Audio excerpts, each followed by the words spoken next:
Good morning. Morning.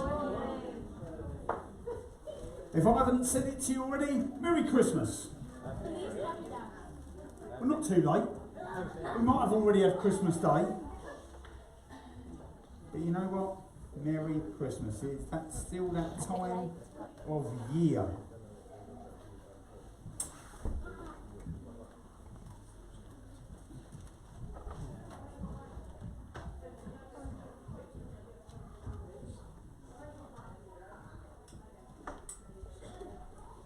Welcome to church this morning. Get my teeth in. If it is your first time with us this morning, welcome. If it is your 1 millionth time, if you could ever get that many times in church, you are welcome.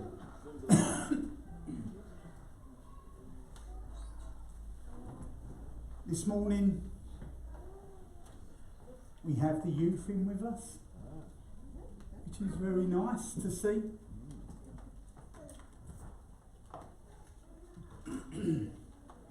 And it's going to be a good morning. Let me just set out what it's going to be like this morning.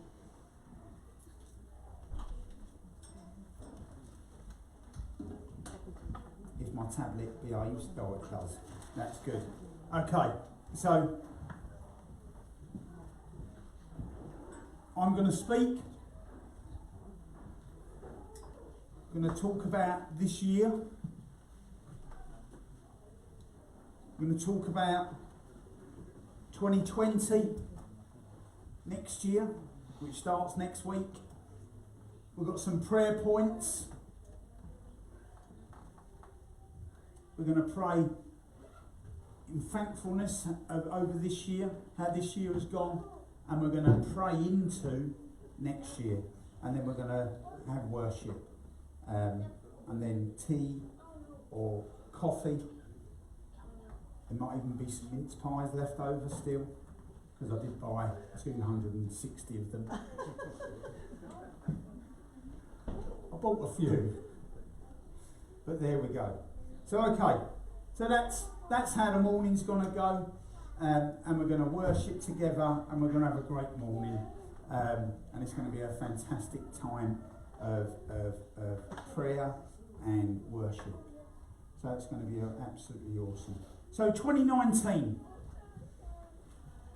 a time of change, a time of a change of venue. In 2018 at the end, we moved from the school on a Sunday morning into this building. And you know, I've loved the fact that we now have a home. Anyone else? Anyone else enjoy the fact that we have a new, bigger home? You know, it just enables us to do so much more. Where we were getting to the point when we were using the school and our old building, Station Street, that we were having to then maybe look at renting places in town to do more, to do different things, and then be so spread out, where this place just gives us the ability to come together, to actually do everything that we want to do. And we're running. Oh, yeah, that's right. No, that's fine. Do it. It's fine. To do what we want to do in one place, which is absolutely fantastic. If you can just put the last 3 row lights on at the back there, mate, for me, that'd be brilliant. Awesome. You know, we've gone from not being able to do anything really in a building to be able to have a lunchtime club, a computer club, and also, where was I? Boston Pioneers, the school next door, have used their building over this year. A computer club's been in every week this year. A lunchtime club every Tuesday for lonely people have been in. Prince's Trust. If anyone knows what the Prince's Trust is, they do a great work, and they're here. In fact, they have 3 teams here during the year, and Bob, who runs it, is here pretty much all the time, and has almost become part of us. in the week, and it's really great to have him with them. So to have him with us. So you know, something that I really love about having this building is the fact that we don't have to load up a trailer. The fact that we don't have to drive the trailer to the school every Sunday morning, unload it, set church up, and then unload the trailer back up again, and then drive it back home. And have to be out of the school by a certain amount of time. Because we was always having to be out of there by 1 o'clock. So even if we wanted to do something, we'd have to ask them again beforehand, book the time and pay extra money to be able to be there. So it's a really great thing over this year that we've had this place, you know. And there's still work going on, and we'll talk about some of the extra work that we want to do when we talk about 2020. We now have a van outside. A food van that not only does food, but actually great conversations happen at the van. You know, our soup kitchen van that we started a few years ago now is now parked outside, and Mark runs it, and he's there from 8 o'clock till 2 o'clock. And you know, it don't only earn some money, which is the purpose, to bring into church so that we can do more in our community, but it also brings conversations. And that's just awesome. And the amount of time that Mark comes running into us and going, one of you needs to come out and have a conversation with this person, because I'm there, they're asking stuff and they want to talk about stuff and I have no idea where to go with this. Can you please come out? And so one of us, after moaning because it's cold, we go outside. And you know what? And it's fantastic. Not only does the van do a great thing, but Mark does a great job on it. You know, it is so much more than just about food or money out there. It's fantastic. We now serve a local school. And you know, it just started off with, could you come and do an all-age worship assembly? I think that was the word that they used in the email. And so Tam goes and does that now, and she goes into the school and she does the assemblies. But there's much more than that going on. You know, there's conversations with teachers. There's counselling going on with parents that Kathy gets to go and do on a Friday, and it's brilliant. In the new year, with our project that we started, Live 58. In the new year, there's 2 or 3 families that are going to be getting into that and be part of that project.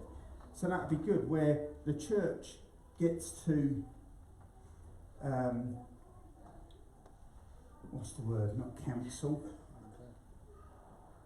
Mentor, that's the word, thank you. Where the church gets to mentor families, and it's fantastic, you know, to help them set goals. So that's really good. And maybe we'll get Tam when she comes out here to speak a little bit about that. But it's a really good link with the school. A really good link with the school. You know, as a church, we are growing in influence in the town. And we're not a huge church, we're a small church. Okay? And we're growing in influence not because that's our plan and that's what we want to do, but we're growing in influence because we're being the people of God that God wants us to be. Okay? And whenever you step out as a person who loves God, who loves Jesus, whenever you step into who you're supposed to be, actually God opens doors. And doors start opening for you to be the person that you're meant to be and actually love people. And that's who we're meant to be. People that pour out love on people.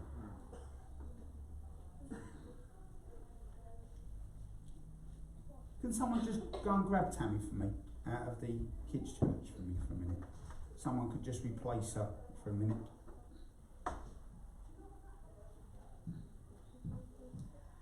Thank you, Esther.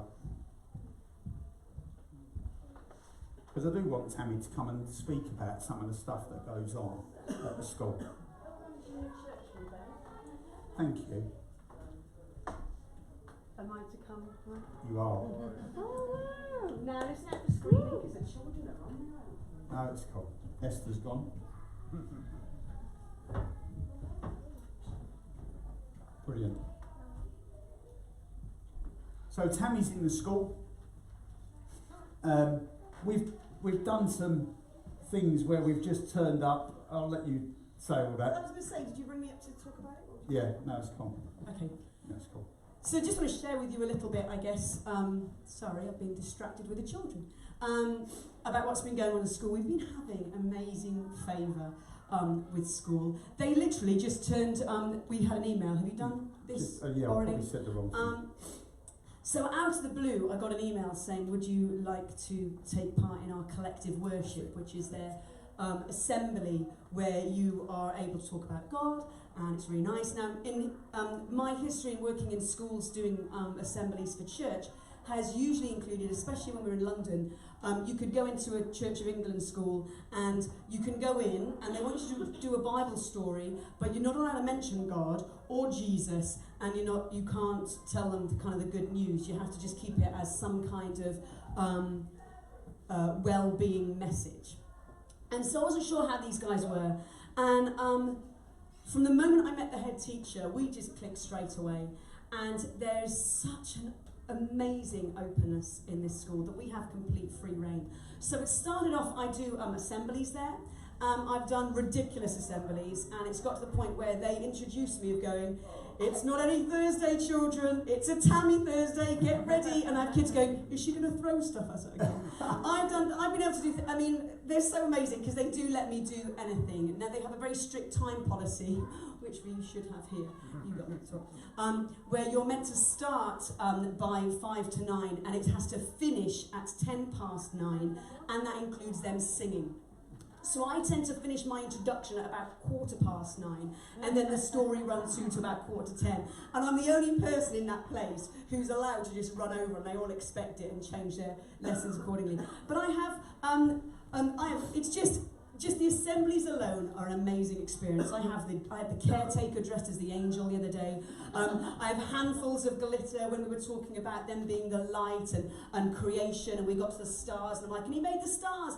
And I came with little gems to put over them, and they went, no, let's do glitter. And so they gave me buckets of glitter that I could just go whoosh over the kids. So every child left that room sparkling and carried it with them. But what that's done is they give me free roam to go in the classes and hang out in this staff room, because it's not just about the kids that we're there supporting. We're able to support the teachers, as you all know as grown-ups. Stuff happens and you need help, and teachers are amazing and professional, but they've still got their lives. And so we go in supporting those. I have the help of gorgeous Kathy, where is she? There she is. Who is able to do some well-being, mental health there. So she's providing some counselling every Friday, and that's available for the children, for staff, and for teachers, and for parents that come in. So we've connected with quite a few families that way. It's also extended our scope, so I've been doing some lessons, some of their PHSC curriculum-y kind of thing, lessons.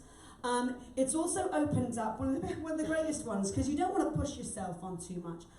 They've started to do a coffee morning for the mums. They've had a real disjointed connection with the parents in the school. It's a lot of mending that's having to go on in the school. And they started a coffee morning, and I wanted to be there. And I wanted to, I didn't want to go, can I come? That's great. And I was talking on the phone with one of the ladies who was organising. I was like, well, would you like me to come? She went, I hope so. I linked your logo off the internet and put it on there. So they're already open for us to be partnering with them. So in the future, so things like they have coffee mornings, and their fundraising events and things like that, they've invited us along to. And the reception that we have is amazing. So the kids will come and grab me. I'll walk in and they're just like hugging you anyway. And they're like, quick, quick, come and meet my mum. And you go and meet their mum. And they're like, this is Tammy. She tells us all about God. And I'm not saying that about me, but I'm saying about what an opportunity. Yeah. I was hanging out in the staff room and no, I just popped in just to have a sneaky look at my competition assembly. And so I went in one morning and one of the teachers grabbed me and went, I've had this question about dinosaurs in the Bible. I haven't got a clue. Would you come and answer some questions for them? So I was like, okay, give me a mo and I'll have a... So I went and hid in the staff room and just did a bit of research so I had something that wasn't too kind of out there but understandable. And I came back into the teacher in a class and I said, look, I've got some information, here you go. She goes, well, do you want to present it to the class? Do like a question and answer. I'm like, okay, if you want to. I said, you do realise you're asking me and it's going to take a lot longer than the however 2 minutes you gave me now. Ended up in the classroom for about 45 minutes and we did questions. It was a year 4 class, so that is aged 8 and 9, year 4. Yeah. 7, 8, 9. So the questions that we covered obviously was dinosaurs in the Bible. Does God answer our prayers? I know God doesn't answer my prayers because Mummy said she cried out and my granny died.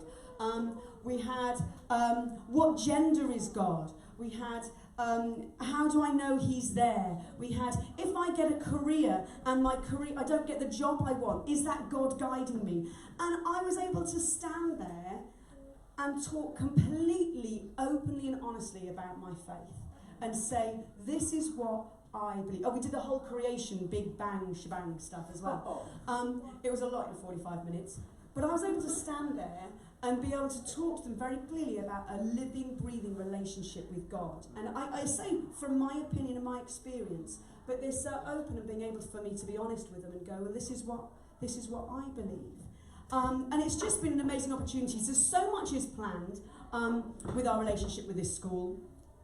They've just entered into a new academy trust. So there's the head teacher of this school, her husband is the head of all the groups of schools.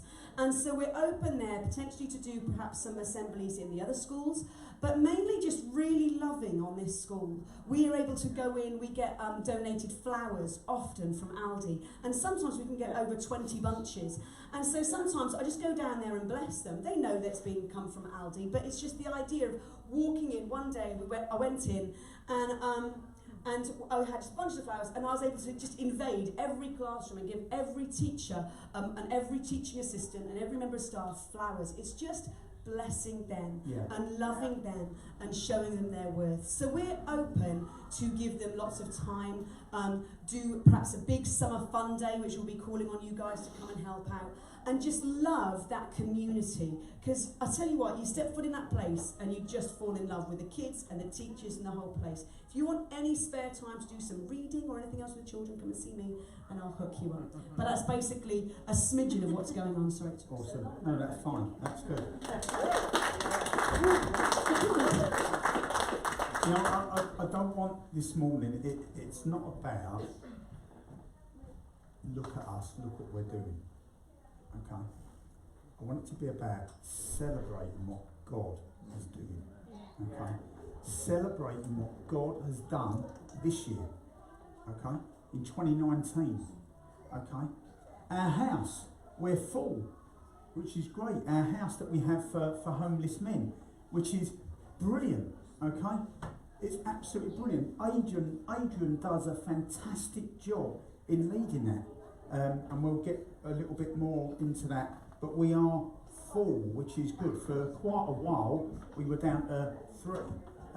And that always makes it difficult in one sense.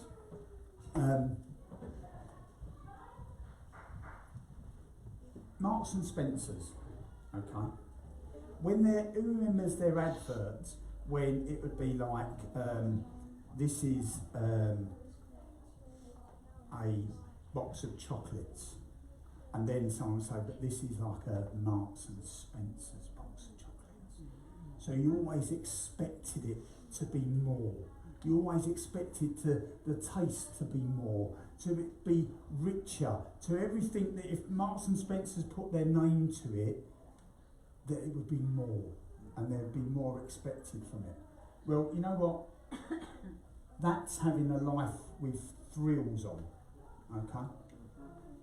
Sometimes, when we haven't got a full house, we have to have the house and treat the guys no frills, okay? This is what we can do. This is how we have to make sure that we wait for the money to come in to be able to do repairs or go to the guys in Green Pastures and say, we've got a repair we need to do. Can you pay for it and add it on to what we pay you? Okay. When we've got a full house, when they come to us and say, oh, this isn't working properly, you know what, straight away, we can bless them. We can make sure that it is absolutely how it should be, you know, because it's not just rooms in a house. We want to create a home, okay? You know, when you live somewhere, it's not just a house, is it?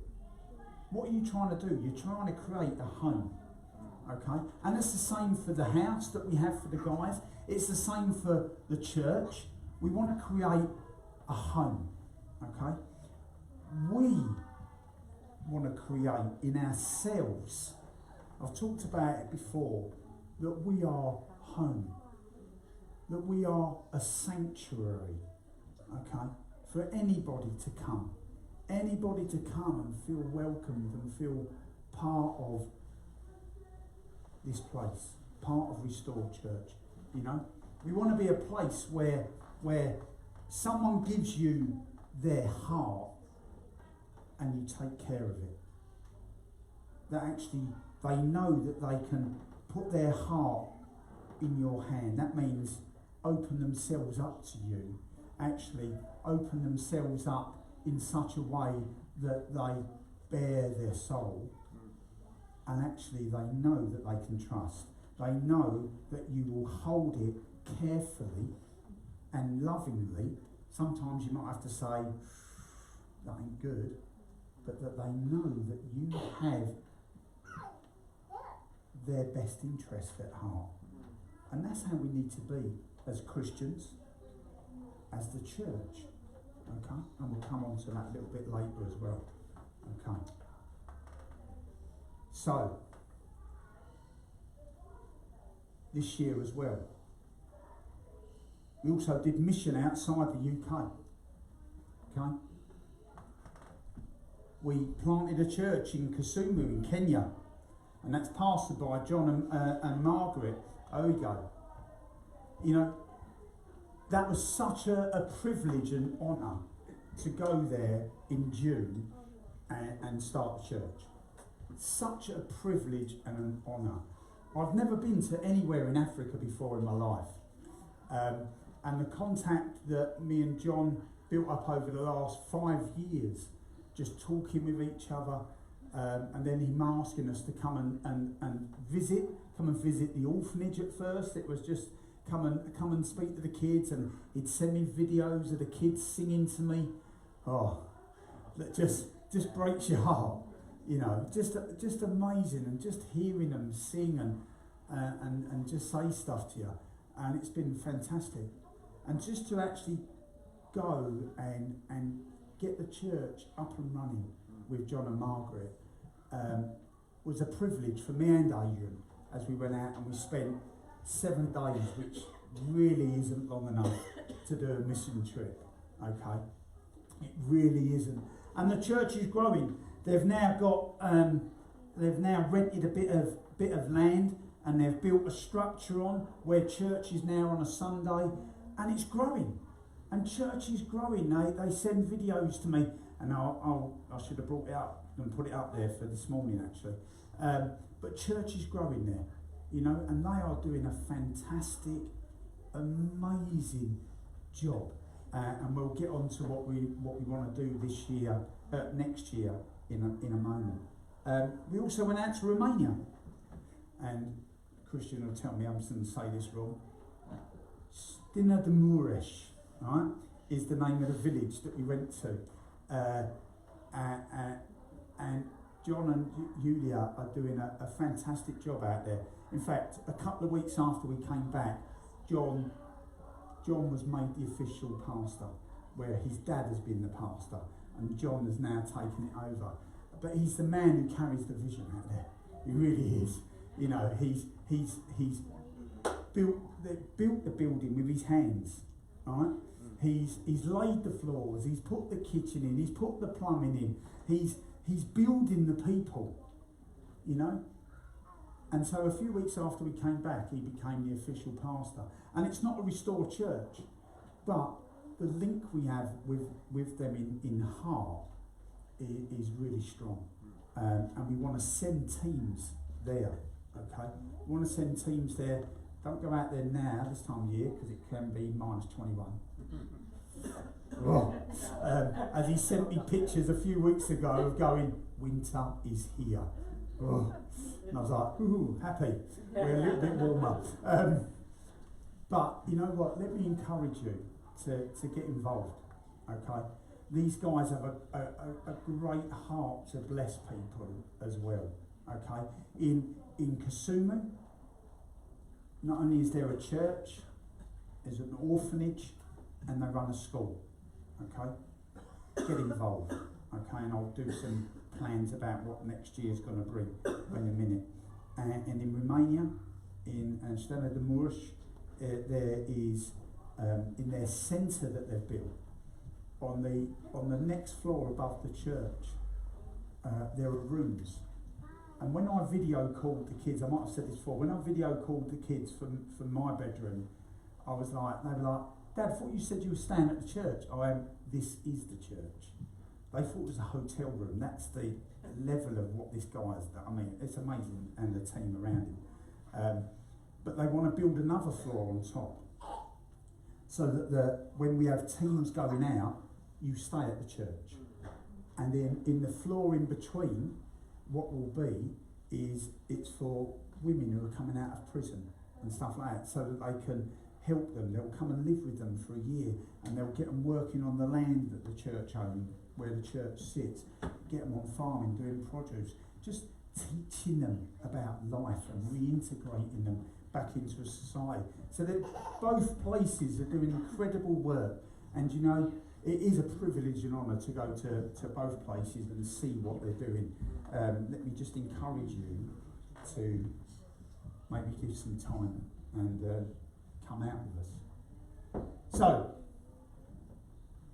some prayer points of thankfulness is that we got this place, that we were able to move in, that green pastures were to help us, able to help us in getting this building, that the link that we have with the school, and that it's growing and growing deeper and stronger.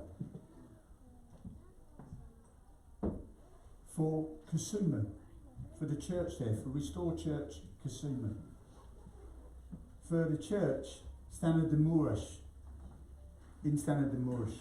Oh, I'm saying it right, Stuna. But let me encourage you. So 2020, next year, a year of the church. That's you and me, because we are the church, not this place. This is a building that facilitates us, okay? But 2020, a year of the church, of you and me growing, okay? Of us. Numerically is great, but you and me growing in our walk with God, growing in our spiritual life, okay? Growing into the people that God has destined and designed us to be. Because who knows, it's not just about a one-time decision. Who knows that this life as a Christian is about walking with God, about growing in the things that God calls you to and calls you to be. It's not about, you know what, don't stop coming to church, okay? This is not what I'm saying. This is an important thing that we do as we gather together to hear what God has to say corporately and to worship together, to gather together with like-minded people. That's what Sundays are about, okay? To come under the Word of God, to be with other Christians and to worship together, right? Yeah. This place is a resource centre. That's what it's to be. A church, the building, is to be a resource centre. But we as the church are so much more than that. Okay? We're so much more than that. We're Monday, Tuesday, Wednesday, Thursday, Friday, Saturday, Sunday. Do you only live your life as a Christian on a Sunday, or do you live your life 7 days of the week? Because 7 days of the week is what we're called to be church. We've had conversations at the school wall when we're picking up our kids, and a couple of years ago when there was more of our kids in the one school, and we're standing there and we'll say to someone, just come to church, and they're like, oh, if I came to church, oh. And we're like, well, you're in church now. And they look at us, and they're like, what do you mean? We're like, well, there's the worship leader, I'm one of the preachers, there's another preacher, there's some more people who come to our church, there's one of the kids workers, there's a youth worker, we're all standing at the thing. This is church. Wherever we're gathered, it's the church. We are the church. Okay? You are the church. So 2020 is about us growing. Okay? Growing as people. Growing as the people, as a child of God, to be who we're meant to be. Otherwise, you become like a stagnant pond. Smelly. No one wants to live in you, and nothing does live in you. Okay? We need to be people that are growing, that are looking at growing. Okay? We're going to do a course, probably start towards the end of February, called Growth Track. And Growth Track is a 4-week discipleship course. Okay? And it's fantastic. Me and Tammy are doing that at the moment. We're going through it ourselves because we can't teach it if we're not going through it. And that will be something that runs throughout the year. And that's going to be really good. That's about discovering who you are, your purpose, why you're here, and actually living that purpose out. So that's going to be really good. So that we can be on the mission. Anyone ever been on a mission? What is a mission?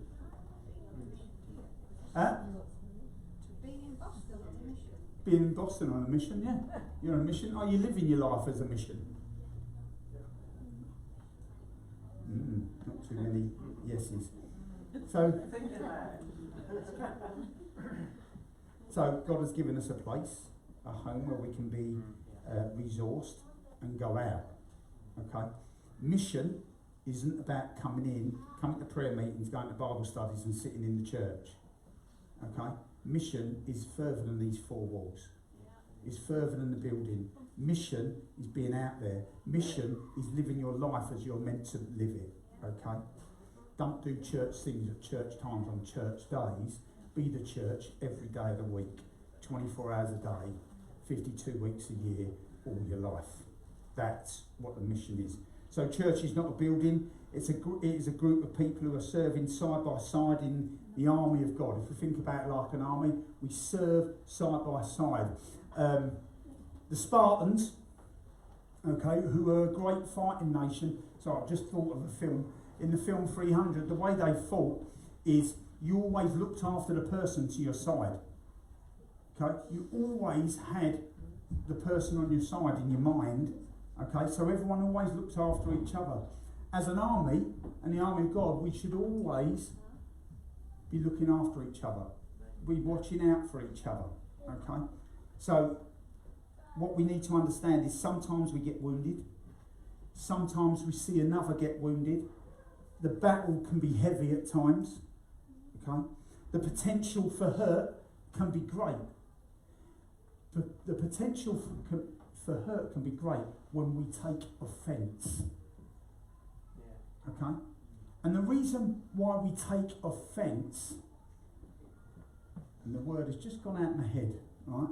The reason why we take offence is because of our own thoughts about ourselves, our wants, our needs. You must treat me in this way. You must talk to me that way. How dare you ever speak to me in that manner? Okay? That's when we can take offence.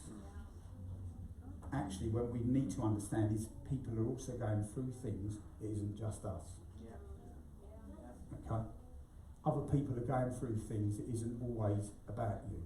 Okay? Sometimes it's about them and what they're battling. So, the potential for hurt can be great.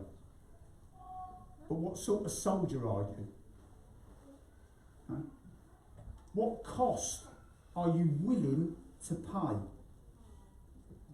What cost are you willing to pay to reach others? Maybe, just maybe, you need to give up some of your times. You know, we do a soup kitchen 3 nights a week, Monday, Tuesday and Thursday. All right? There's another soup kitchen in town that does Saturdays. How many days is that? No? 4. How many days in the week are there? 7. That means there are 3 days that people go hungry. Okay? I mean, 3 days. You know, the worst day, and it really does my head in, and it has for years, and I'm going to start pushing it again. Okay? Sundays. We come to church, which is awesome. And then we all go home. And we all eat with our families. And yet on a Sunday, there is no one feeding the people who are in need in this town. Not me and my family. We are willing to do a Sunday a month. I know there's some other guys that are willing to do a Sunday a month, where it's just an hour. Prepare the food, drive the van round the corner, feed some people, come back, wash up, done. Lock up, go home. But I need some people to give me some time on a Sunday. One, if I get enough people, we can do one Sunday in every 4 weeks. If I get more, one Sunday in every 5. Have a think about it. Maybe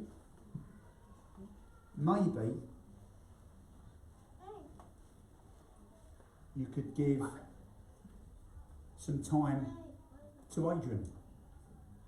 Adrian does a great job running our house. But what he could do with is some help to help mentor the guys that come into the house. You know, next year, we want to buy some houses for families. And we do it because Green Pastures buy it and then it all gets paid off. And if you want to ask me how that works, Adrian will explain it to you another day. Save me having to do it, Adrian will do it. But it works really well. It's a great thing, you know. Then there's a chance. Oh, I might as well say it. Right, okay. So,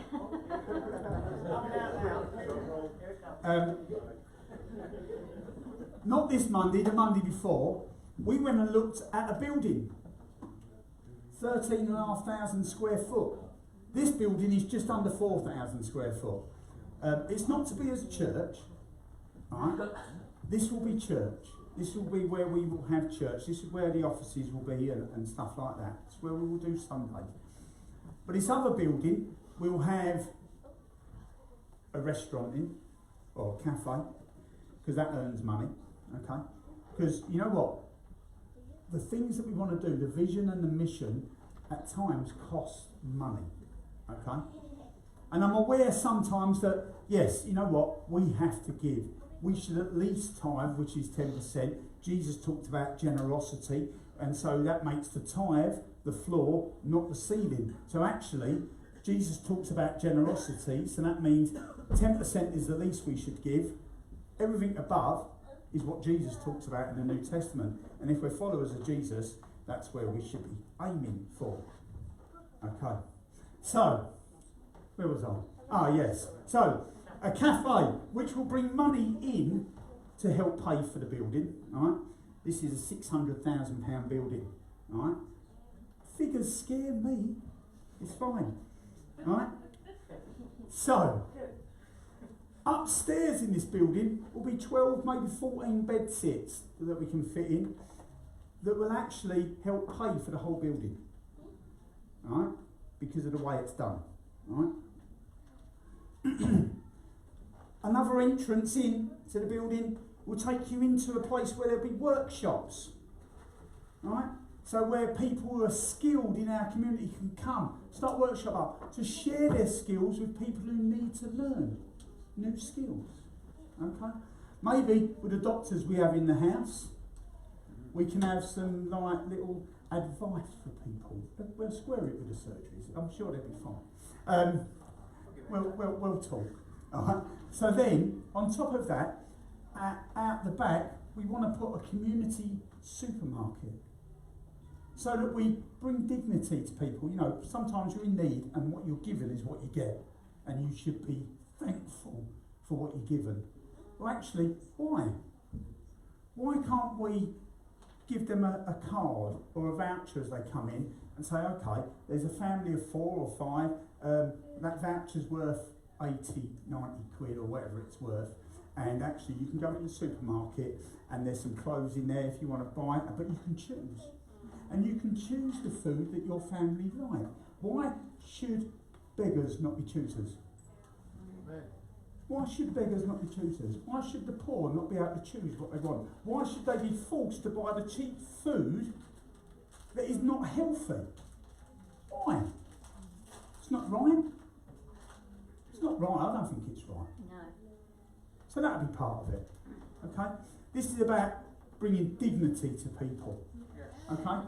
But that's a plan we've got for next year. So we're just waiting on some emails, some meetings that will go ahead soon, and there's some other stuff that's going to be in the building, but I can't really say that yet. So, but we will release it as we go. But you know what? That's exciting. You know, that's the church being who the church are meant to be. That's the church that Jesus envisaged. That's the church that Jesus started. It's not a church of people with fat heads having all the knowledge. The church is people that take the knowledge, take that into that relationship, and then burst out of its buildings and do what it should be doing. Good. There's a couple of us that agree. It's good. Okay. Where was I? Maybe you could give of your time to come on a mission to Kenya for 10 days. It's not too hot. We go in the nice time. Well, we're going 3 times next year. But the dates are on the wall out there. If you want to have a look, pray into it. See if you could come. If you're struggling with finances, come and see us. Doesn't mean that as Stuart has not just said, if you're struggling with finances, we will pay. Stuart said, just so you're all aware, come and see us. We will have a conversation about it and see if we can help. You might say, well, I've only got £100 and it costs £650 to go. That might not be work, okay? But we can see how we can help. Maybe we can raise money to help you go. Maybe you could give of your time and come out to Romania next year. We're going in July. So we're going the end of February to Kenya. We're going in June to Kenya, and we're going in October to Kenya, and then we're going to Romania in July. If you want to come speak to Adrian. Come and speak to him. Okay, you don't have to come and see me. Come and see him. He'll deal with it. We've booked hotels. They're lovely. It's going to be really cool. Okay. But maybe give of your time there. Just come and support the mission there.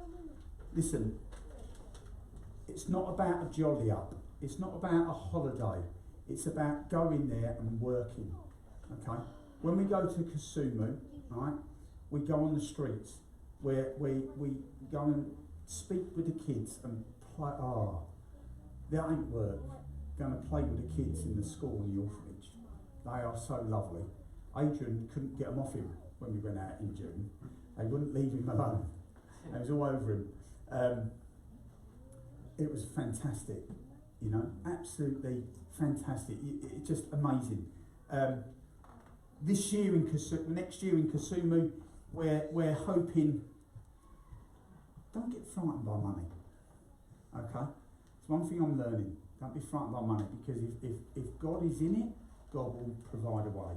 Okay, so we're looking at buying 3 or 4 acres of land in Kisumu, and on it we'll build a church. We'll build a house for John and Margaret, who pastor the church. On the other end will be some rooms where team can go and stay, so we actually take the cost of going out there down, okay? And we'll also, up on the second floor, will be the orphanage, and the school will go on in the church in the week. You know, just amazing things. You know, the church out there is growing. I said it earlier, it is growing, and it's amazing, okay? Please, you know, if that's on your heart, mission is on your heart to go somewhere else as well at times, short-term mission trips, come and see us. It's going to be brilliant. Romania, we're just on a journey with these guys, and we're just seeing where it goes, okay? But anyway, if anyone has a link to be able to get a small tractor, that would be really cool. If you're on Facebook, if you know anyone who's got a small tractor and you want to give it to us, we'll put it on the back of a trailer and take it out to Romania in the new year. That'd be awesome. We'll drive it there ourselves and spend the week. Not me, Simon. Me and you. We'll do it, mate. I'll drive the truck. You drive the tractor there. Simon came with us this year and wants to buy a house out there. That'd be cool. That'd be awesome. So, anyway. But give some time. Give of yourself. You know, there's a rule in a lot of churches, 80-20, where 20 people do 80% of the work. We need to kick the trend, okay? Because otherwise what you end up with is the 20% being absolutely exhausted. We need people. We are the church. Okay? We are the church. Listen. Use the gifts that God has given you to serve the church and the community. Give of yourself, give of your finance. What is important is that you do something. It's a little story. There's a boat at sea, it's wartime, and it gets hit by torpedoes. On fire and sinking, what happens? Firstly, the distress message goes out. And as that is happening, the crew start to get people into life rafts to save them from death. People are diving off the ship to escape the fire. In the panic to escape, life rafts get tangled and tip people into the sea. But people are escaping, getting saved. But are the people in the water just left to die, or do the people in the rafts help to pull them to safety? Are they seat fillers, consumers, or do they take an active part in what is going on? The saved who were once in danger of death doing all they can to change the situation of those in danger of death now. In our case, spiritual death. You see two things. Jesus came down from heaven on the greatest rescue mission to save us from death, separation from God for eternity. Do we say thank you, remain in our seats, remain in our church, getting fat and teaching?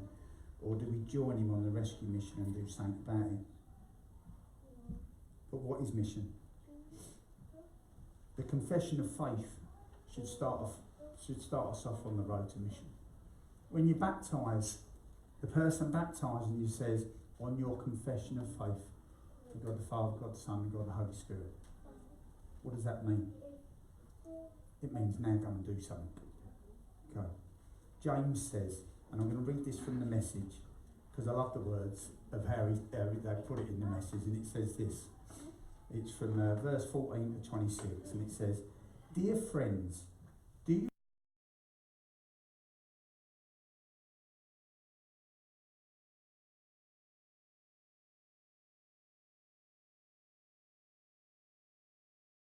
dressed in rags and half-starved and say, "Good morning, friend, be clothed in Christ, be filled with the Holy Spirit," and walk off without providing so much as a coat or a cup of soup? Where does that get you?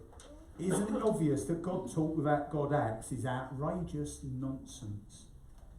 I can already hear one of you agreeing by saying, "Sounds good, you take care of the faith department, I'll handle the works department." Not so fast. You can no more show me your works apart from your faith than I can show you my faith apart from my works. Faith and works, works and faith, fit together, hand in glove. Carries on. I hear you professing to believe in the one and only God, but then observe you complacently sitting back as if you had done something wonderful. That's just great. Demons do that. But what good does it do them? Use your heads. Do you suppose for a minute that you can cut faith and works in two and not end up with a corpse on your hands? Wasn't our ancestor Abraham made right with God by works when we placed his son Isaac on the sacrificial altar? Isn't it obvious that faith and works are yoked together? That faith expresses itself in works, that the works are works of faith. The full meaning of believe in the scripture sentence, Abraham believed God and was set right with God, includes his action. It's that mesh of believing and acting that got Abraham named God's friend. Is it not evident that a person is made right with God not by barren faith, but by faith fruitful in words? I love the message words. The same with Rahab, the Jericho harlot.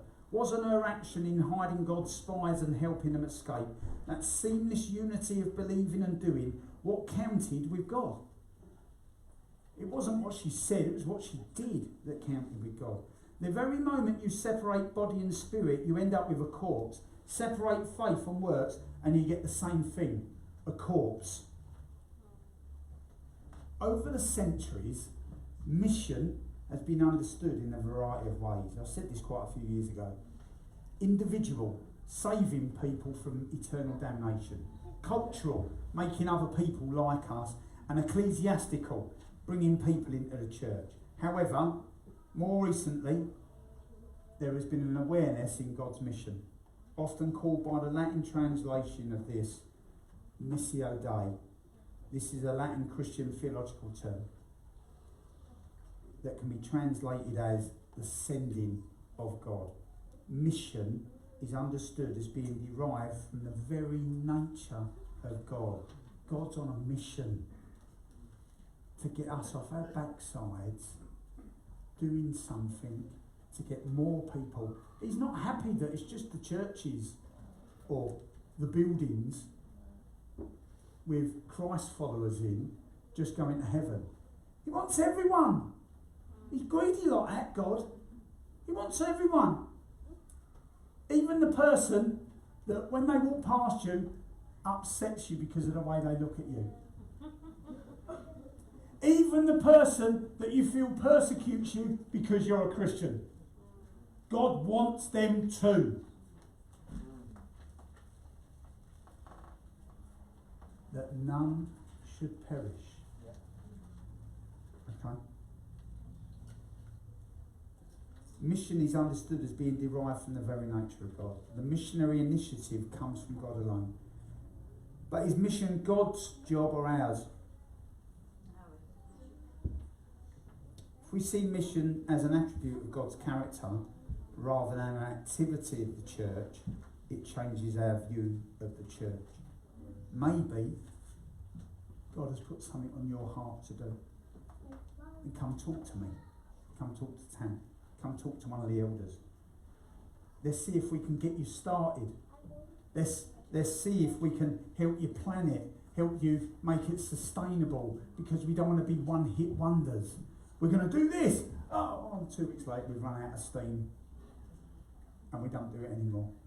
Because that's what people are used to the church doing. Okay? That's what they're used to the church doing.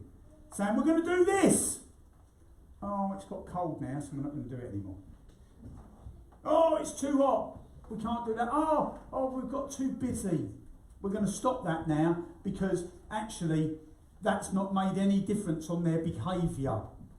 Or we haven't seen anyone in church out of that project. So we're going to stop, although it was helping people.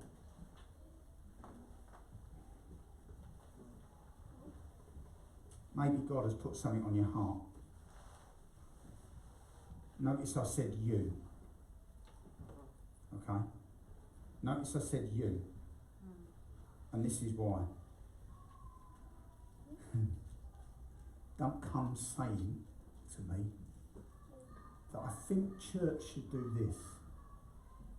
Because the only answer you're going to get from me is go and do it then.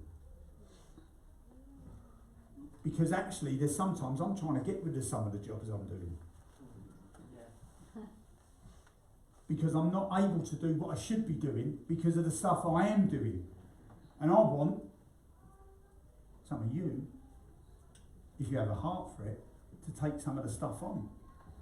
Because we need that. We're the church together, not just the pastors. Okay? Don't come and say to me the church should be doing something unless you're prepared to take the time to find people to help you run it and see it through. 2020 is a year of the church stepping up as the church. We've got building improvements to do in 2020. I want to knock that wall down. I want to create more space. We want to take you out there where you came into church this morning and make it like almost like a conservatory feel. Knock a wall down out there, make that the main entrance into church. Make it really nice. Put the tea and the coffee out there. Just somewhere where you can come. You haven't got to then. The only place to sit is to come in here. So we have to cut short what the worship team when they're trying to get the sound and everything right. So there's some stuff there we want to do. We want stronger ties with the schools. Restore homes, as I said, extra housing. Because you know what? There are too many people that are struggling. There are too many people that haven't got somewhere to live. We see them all the time because we feed them. Yeah. Can you just stand? I want us to pray and then we're going to worship.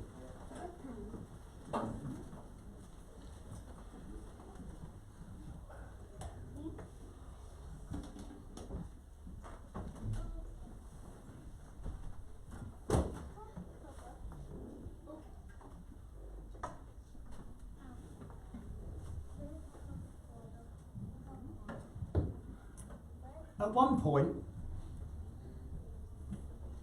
in my 7 years here,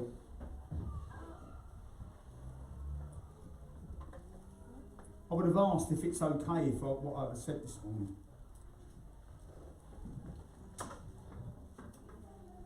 I'd have asked if it was all right to challenge you to live how you're supposed to live. I'd have asked, is it okay to say, does that sound a bit harsh?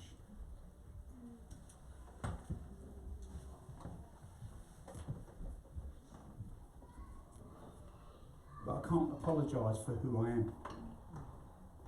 I can't apologise for what the things that God puts on my heart.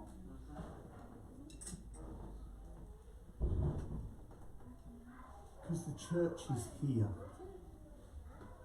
to do its utmost to get other people to be the church. See, the problem down the years has been that church has been out on a church picnic by the river, and they're all having happy sing-alongs and having parties and all congratulating each other on doing such a superb job. And then floating down the river comes people who are drowning. And what the church have done at that moment is gone and had a meeting to see what they can do about how they can help the people that are drowning. And the problem is, the people have drowned and they've gone to hell. I did some figures a few years ago where we looked at how many people had died in Boston in that year, and it was something like 1,100 people had died through whatever age, drug, whatever it is. So that's how many people have died. So if you look at the size of the churches, and I'll say this again, I've said this a few times, if you look at the size of the churches in Boston compared to the amount of people that live in Boston, okay, it's a ridiculous small percentage. Okay? Now, if you take that percentage and say, okay, into the amount of people that died, 11, nearly 1,200 people in that year, that would mean that over 1,000 went to hell. And personally, I don't think that's good enough. Anyone else? So what do we do about it? Do we have another meeting to decide what to do and let more people drown as they struggle past us along the river? Or do we jump in? Because we know what to do. We know what to do because it was done for us. And because it was done for us, actually sometimes we forget that we've got to do it for others. So it's time to get in the river. It's time to immerse yourself. Be who you're meant to be. Let's just pray and we're going to worship. And just lift up your hands. If you want prayer this morning, maybe you suffer with boldness issues and you just don't feel bold. Now, you know, I struggle with that. We walked around town not long ago and it was like, just love on people and if you, maybe ask them if they've got pain, maybe ask them if they need prayer. And I walked around for an hour and then I saw some of our folk and they were like, well, we've just seen a leg grow by an inch. Wow. I've just seen this, we've just prayed for someone and this happened, we prayed for someone and that happened. And I'm like, I've walked around for an hour looking in shops. Because I didn't want someone to go, op it. And then eventually I took the plunge and me and little Ben, we prayed for this guy who was on a stool and he was supposed to have a knee operation. Both knees operated on, new knees, because his knees were shot. And he could hardly move, he could hardly stand. That's why he had just a big stool that he just sat on all day. And I said to him, is it all right if I pray for you? And he was like, yeah, of course. So we prayed for him. We just pointed and we commanded the body to do what it should be doing. We commanded healing over his knees. And he's like, I said, how's the pain? He said, oh, it's gone down to a 4. And I've said this before. So we said, well, that's no good. God wants it better than that. So we prayed again and the pain gone. Okay? The pain was gone. And so we went off for an hour, we had met up with everyone else, we had lunch and we went back, me and Ben, and we went back to see this guy and he's like this, talking around, walking with people, chatting over here. And I said, how are you doing? He said, I've never been able to do this for years. I've been able to do this for years. And I said to him, when you go to your doctors next, you need to ask them to re-scan and have a look at your knees, because I don't know whether you're going to need an operation or not. I said, but please go and get the doctor to check it. But that's what we're meant to do. Love people. That's the mission. Life is the mission. Life. Take what we know, take what we learn, and take that out. Because you know what? None of us would have been here if Jesus would have just gone, I'm here, and I'm going to sit in my room, and I'm going to be Jesus. We need to get out. We need to be the church of Jesus Christ. Let's just pray. Lord, I bless your name. Lord, I just pray for my brothers and my sisters. Lord, just in this coming year, in these coming days, in this coming month, or in these coming hours, Lord, just touch our hearts, touch our minds. Bring the importance of being the church to us. To be people that love others, that just want to love on people, that just want to reach people. Help us, Lord. Help us, Lord. Help us, Lord. Let's worship Him. Can someone get the kids in?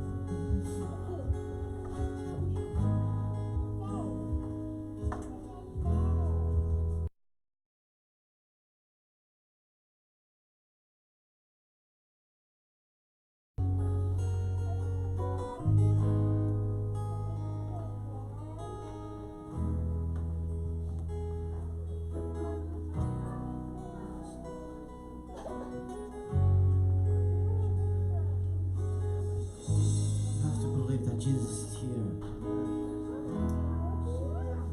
He's the only one who can keep his promises to you. He's the only way maker. He's the only one who can bring light to your life. He's the only one who can heal you, who can free you.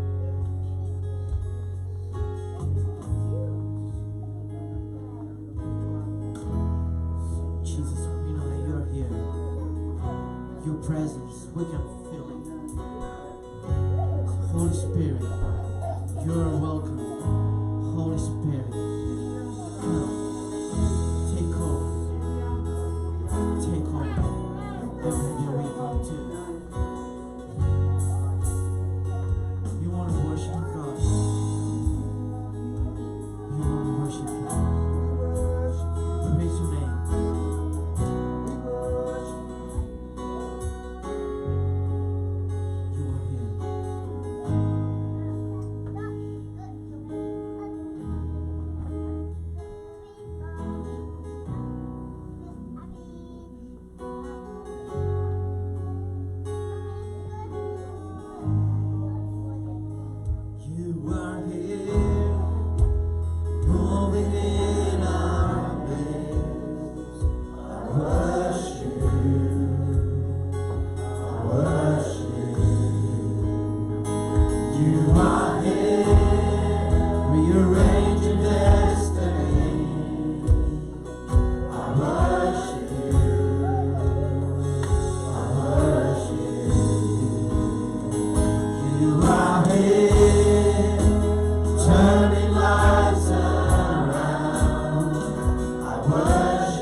miracle worker, promise keeper, light in the darkness. My God, that is who you are.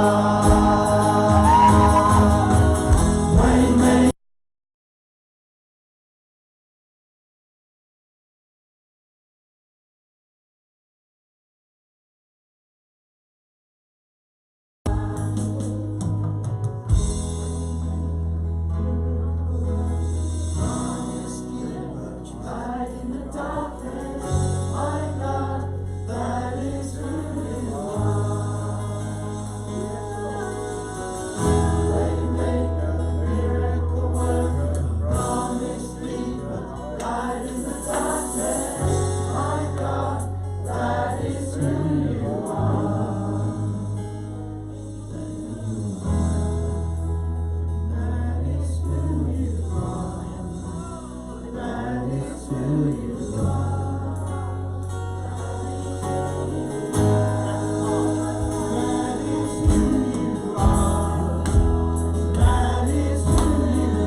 Talking in junior church, just recounting the birth of Jesus.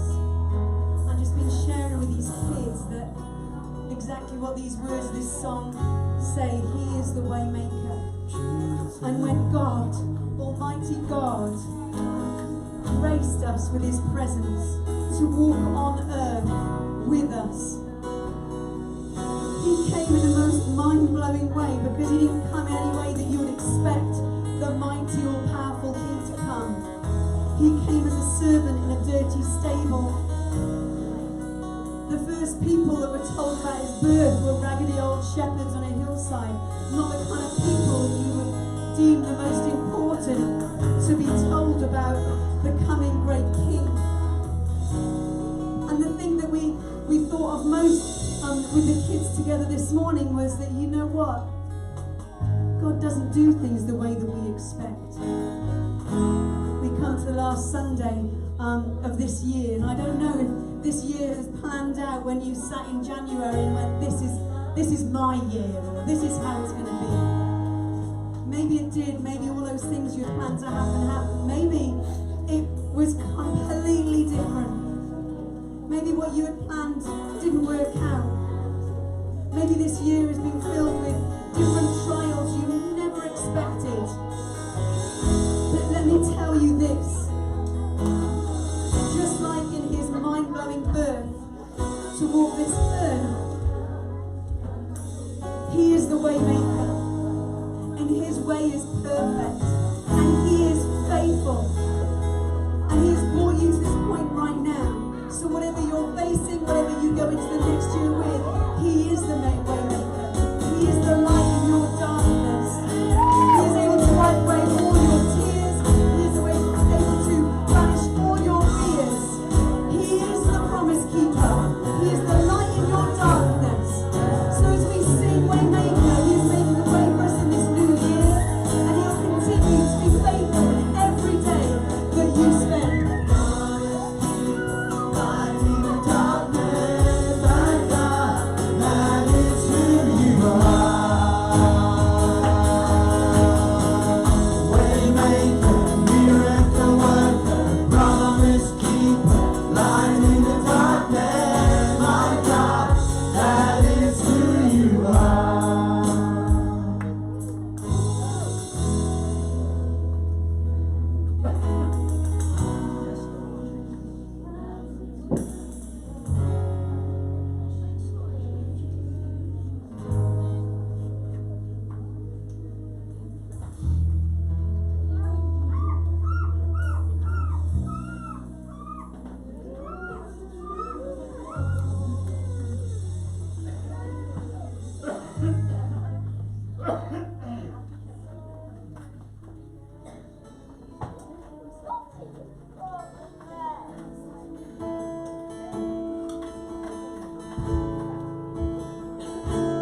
You are good.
You're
it all.